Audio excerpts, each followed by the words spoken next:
Hello, Biafrans, all lovers of freedom all over the world. I greet you according to your time zone. Good morning, good afternoon, and good evening. Long live Mazen Nnamdi Kanu, Ohamadike, Biafra land. Long live United States of Biafra. Long live the good people of Biafra. My people, in this video, you will learn a lot. So do not be in a hurry. Tighten your seatbelts and watch this video. Don't forget to comment. Don't forget to share this video and also give us a thumbs up. Thank you and God bless you. Let's go. Act some force actually because Buhari had a cult following in critical northern states, and Tinubu was essentially the most valuable player of Southwest politics. ADC has not shown that kind of clout as yet. So last week's defection of VP's Atiku's son, Abba, to APC is the latest showcasing of the over-personalization of politics in Nigeria and its reduction, that is party politics, its reduction to mere electoral vehicles, destroying what ought to be a common cause for good, like the parties of the First and Second Republics in this our very same Nigeria. So this is one of the reasons we have to keep saying it on rooftops that the presidential system has been close to a disaster for Nigeria. Our leaders have simply taken advantage of the presidential system for their own personal magnification and an aggrandizement of our resources with very little, if any, social goods delivered. So let's go back to parliamentary democracy. Even if we have to modify it to suit our circumstances, let's do what it takes to reform party politics in Nigeria. As for 2027, the politics and all of that, all I can say is that the hidings of March are closing in on us. And there you have it. Inside Sources will be right back.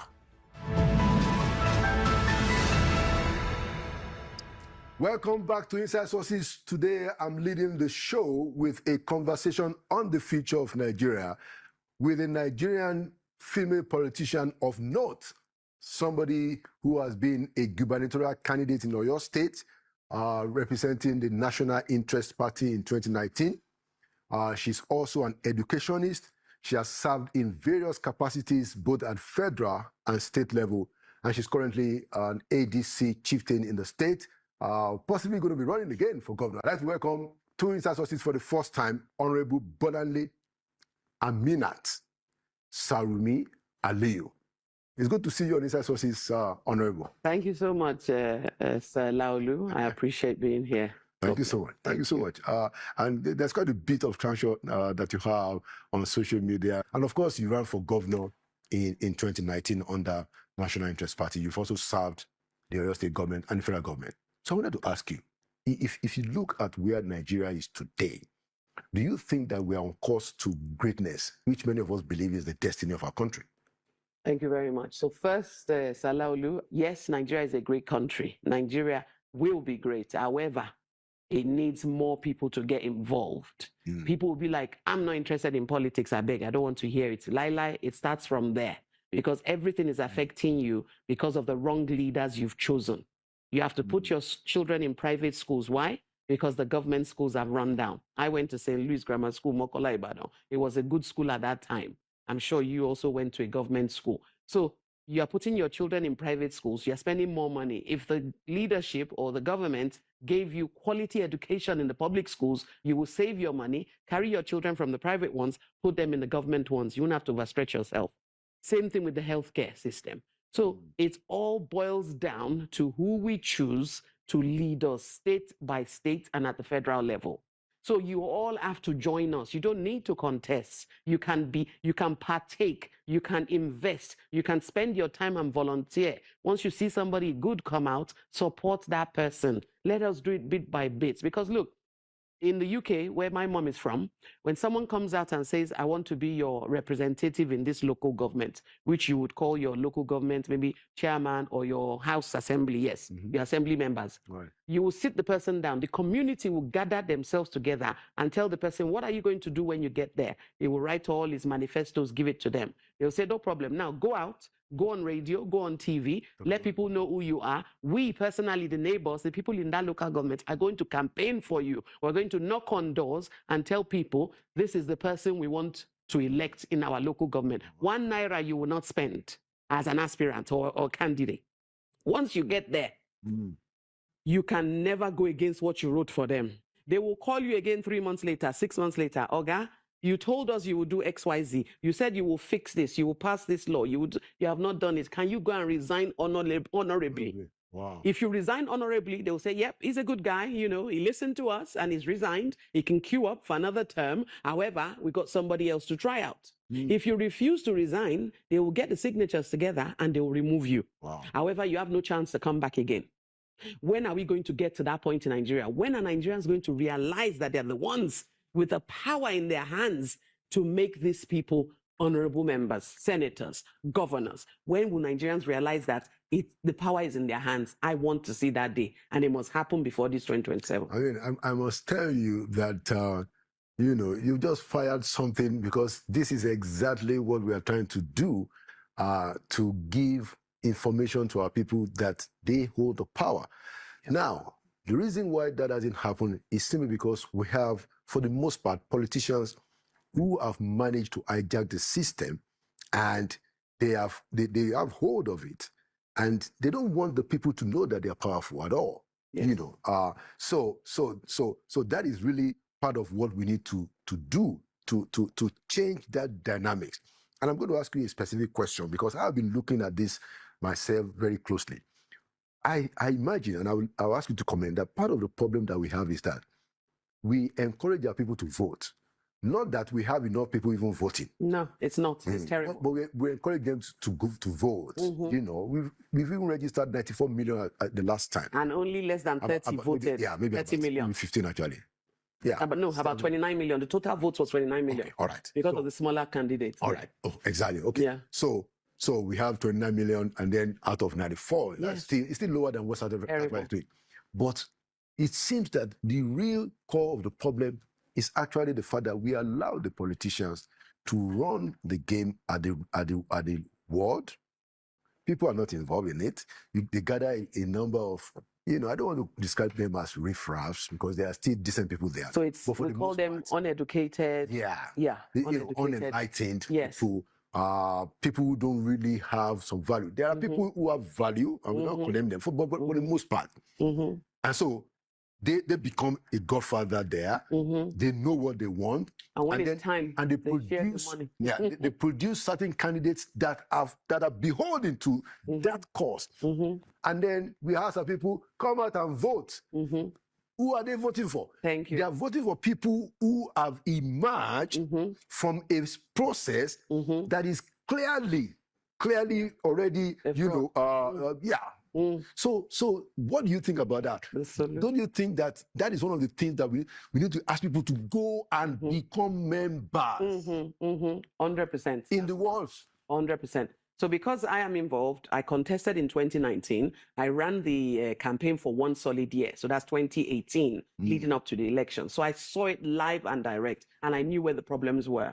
To the people watching, first, you need to get your voter's card. You need to register for it. You will suffer for 1 day, 2 days to get that card. But it's worth it, because there's no place like home. You can see what's happening in America, how President Trump is sending people back home. If you're a different color, you're out. You're even terrorized. You can't even go out. Why would you want to be in a country like that you can't have peace of mind? Get that card. Now, go and join the party in the local governments, like you said. You have to be a member. Don't mind sitting next to people who are not up to par with you. Don't mind saying they're illiterates. I don't want to be with illiterates. Hello, because you left it for this long. The illiterates and some who are literate are the ones that are running it for you.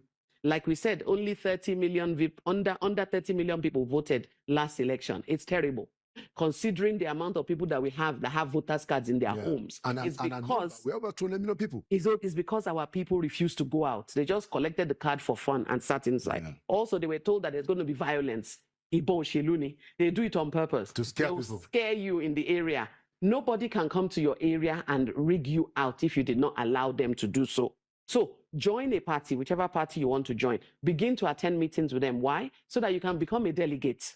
So that you can become an executive of the party. Because our political parties, typically, they always filled the highest bidder. Most political parties in Nigeria, I witnessed it. I was rigged out of one party before I ended up in the NIP that was owned by a woman. That's the only way I could become a candidate. When you say owned by a woman, that was the woman.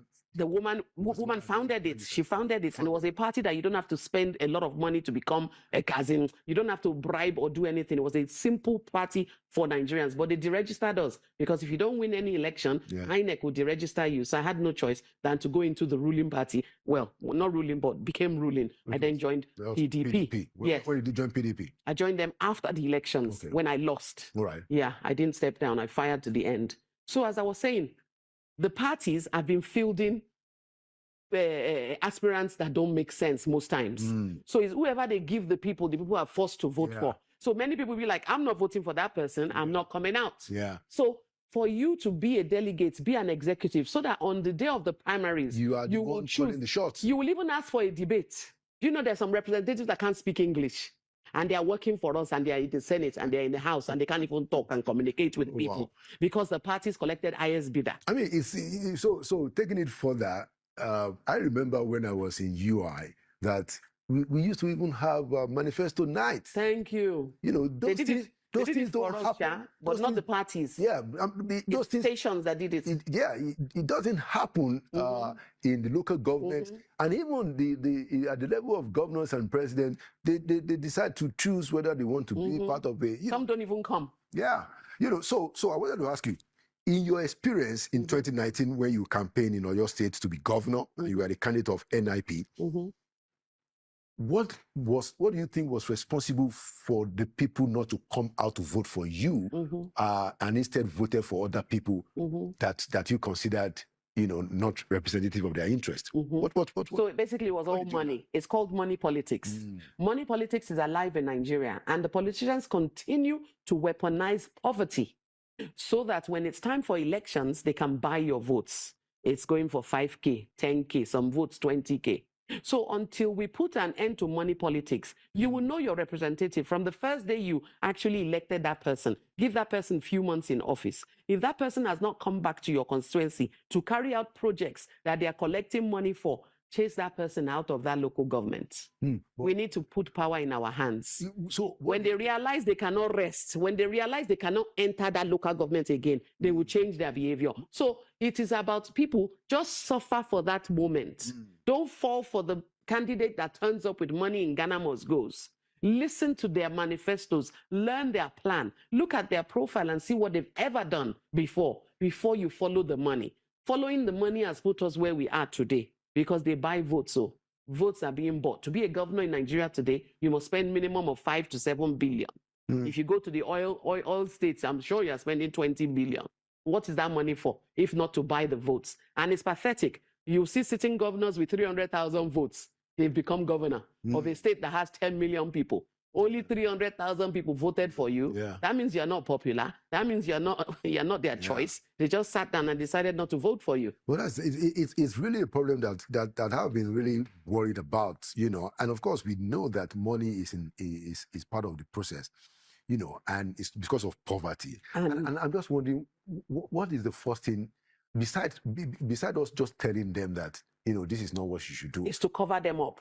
There's no way you can go into the populace now, enter the interiors where they are struggling and suffering and tell them, don't collect money. They'll say, no. So what we are going to do is, remember, we only have 30 million people that vote. Out of that 30 million, I can give you a rough idea. 22 million are the ones that collected money on election day. 8 million are the clean voters. I'll call them clean voters. 8 million are the bankers, the tailors, the lawyers, the pressmen, that is the 8 million. Now, 2027 is coming. Try and get another 8 million or 10 million clean voters in again. So that means you, the teachers, the tailors, the barbers, the clean voters that will not ask for money, which typically some of them they call obedience. Yeah. Not obedient because they are obese fan, but obedient to the law, obedient to be civic, obedient to partake, right? Obedient to understand Obedient democracy. to know that we need to enter this together. So let's get 10 million more. If we get 10 million more plus that 8 million, it becomes 18 million. It might be able to give us credible leaders in some states and also produce a president that makes sense This in is very 2027. So you have to quickly go and get it. They will try and block you. They will say there's no network. You go back again. You go back again. The bosses, people that have companies like me now, my hashtag this year is no PVC, no support. I am not sending money to anybody if I don't see your voter's card, or at least your temporary one. I'll give you a month or two. By March, I'm getting harder. I will not send you money. I will not empower you if you don't have a card. I don't care if you don't use it to vote for me in the end, but it means you have become an obedient and you have become a true Nigerian that's ready to make a change. Okay, excellent. Excellent. More of them. So I wanted you to also talk about the plan to have special seats for women. I'm sure you're aware of it, in the State Assembly Reserve seats. and in the National Assembly. What's your view on that? Right. To the women who have been championing the reserve seats, I applaud you and well done. However, I don't see any hope in it. You cannot ask a government that's struggling, not enough money is even getting to the people to create separate seats for you so that a woman will now contest. They haven't even worked out the modalities, right? So if you're creating a separate seat, who am I contesting against? Another fellow woman. Then which local government am I going to represent? They said, no, you're going to represent the whole women in the state. Yeah. I don't get that. So I'm going to be a female senator, for example, representing all females in the state. Yes. So the solution, which I've told a few of them, however, I need to go higher and tell the ones higher, is to sit down the political parties. APC. Now, 3 senatorial slots in APC, 1 should go to a woman. Reps, 14. Give women at least 4 out of it. This is how we are going to get somewhere. Because whether we like it or not, we still have to balance things out. You can't have a free and fair election if you've never boosted the women a bit, right? Right. So if the parties can be mandated to push 1 woman for Senate, 4 women for rep, then in the assembly, the governors that have their 32 assembly members have at least 10, 15 to be women. Yeah, but the point is that they are trying to legislate something like that and put it in the law. That needs to happen, but I doubt if it will happen on time. So the easy thing is to call the political parties to order, which I am organizing already. How do you call I have an NGO. I will invite them, right? This is it. I will invite them to attend our event. I will have female aspirants, because I'm actually the leader of female aspirants, both male and female in Nigeria right now. I forgot to tell you. I formed a movement in 2022. People like me who have aspired, didn't get their tickets, didn't make it. Some made it. Across the country. Across Nigeria. So I have members. We actually decided to do it for Atiku. Okay. So it's called Articulated Global Movement. Okay, that was when we were all in PDP. 2023. Yes. Okay. So we formed it and we fired state by state to support Atiku to become our president. So we're still together till today. I have 36 platforms on my WhatsApp. We're always chatting. They're like, Bassa, what's up? What are we doing? I said, don't worry. So these women, I'll call them all, both APC women, PDP women, every party, female, as long as you want to contest, right? They will come into a big hall. We'll invite the leaders of these parties to turn up. Right. We'll now ask them, please, can you let us know categorically how many women you are going to field in your elections? Right. If the chairman of the party mandates it, the parties must do it state by state.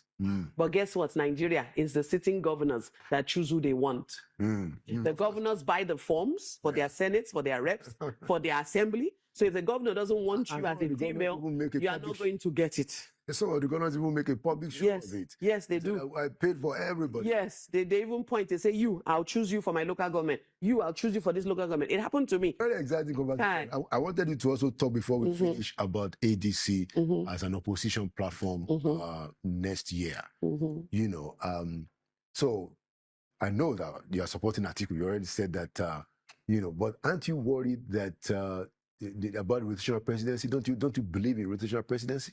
Well, I believe in capacity. I believe in someone that has some experience. I believe in us choosing who can actually win the votes. At this point, we can't gamble. We have to look at the figures. Peter Obi and Atiku ticket is a fantastic one. It happened in 2019, I believe, and I feel they won, but there we go. They had over 12 million votes. So if you're going to split these two people again, which they've done in 2023, you can see where the votes went. 6 point something to Obi, 6 point something to His Excellency Atiku. So they should not do that again. We need to be united. We need. I think Atiku have 7, Obi have 5. Okay. So we need to be united. We need to ensure that we do not lose anyone out of all these people. You can't joke with Atiku and you can't joke with Obi. They both have their strengths. I pray they both sit down. How will they resolve the difference? I hope they come up with that. The obedience who are very, louder are saying that Obi should never take VP.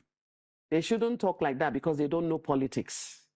Atiku's name is all over Nigeria. Obi's name sprang up with the new movement, new wave. I mean, Obi had no governor, and in 2023 he had 5 million votes. No governor. Because of the labor mission. People got angry and said, right, we don't want party A, BC, we don't want party B, PDP. So they went for the one they felt was cleaner, which now is gone. So they only went for that. They didn't even know who they were voting for. We have an Okada rider that won rep in one state. Yes. We have a sitting senator that told me that, Basa, I don't even know who voted for me. I was already in APC. They didn't give me my ticket. I went into Labour. A member of the House of Reps that said that he didn't have one poster. No poster, no billboard. So people were angry. So we need to do the same thing now. But they're not enough yet. I keep telling them. I told them in 2023. I said, don't waste the votes for Obi. You are not enough yet. Slap it together and let's join force together so that we can put someone that we know will do better. But they didn't listen to me and see where we are. We're almost 4 years in. So now again, they must get it right in 2027. Otherwise, it's going to be another 4 years of what we're facing right now. Interesting. I mean, I will have to bring you back sometimes later to talk more. I would love to educate our people more about opposition politics. But I'll give you this this last question then. So, how do you assess the current president, Bola Ahmed Tinubu? Because I want to understand why you want to support, why you are in opposition. Yes, because many people say that why have I never gone, and joined them? The issue is the people who are surrounding him are not trickling the things back to the people. And the funds that he's been sending, all the governors now, they're collecting ×2, ×4, what they've ever collected as an allocation before. These funds are not getting to the people as well. Some governors are sitting on the federal government money sent to them. I'll give you an example of a northern state. There was a time in the northern state, they were calling one of my friends who was a former aspirant senatorial. The governor told his PA to call all the aspirants to compensate them by telling them to bring 20 names of their members in their local government so they can empower them. Okay. At that point, President Tinubu had sent money for empowerment to governors, right? To empower people, not the governor's empowerment, the people in their state. So this, my aspirant friend was happy. So he collected 20 names, sent it to the PA. Next thing the PA said, oh, you guys have to pay 2K per form. So they will have a registration form. He sent 40K. At times, it surprises me the way these Nigerian politicians reason. They are busy talking about 2027. Who will be who and who will become who. But let's take a dive at ADC. If Atiku's son will go and join Tinubu, that shows that the house is not in order. How can you be against your father? And you are telling me this is politics, that everybody's right must be respected. But not in this way. Are you expecting that Tinubu's son, will go and join ADC? That can never happen. Before we thought that Southerners are the ones who betrays. But now, the Northerners are betraying their parents. It is a shame. Let's call a spade a spade. It is a shame that you go and join your father's enemy. If you are joining Tinubu, which means you don't want your father to become president, even if your father have decided to step down for P2B, which means invariably your father is supporting Tinubu through the back door. That is exactly what it is. Let's call it a spade a spade. But my point is that all these things is waste of time and resources. There won't be any Nigeria in 2027. Biafra is coming. I said it loud and clear that Donald Trump is on our case. He will deliver Biafrans.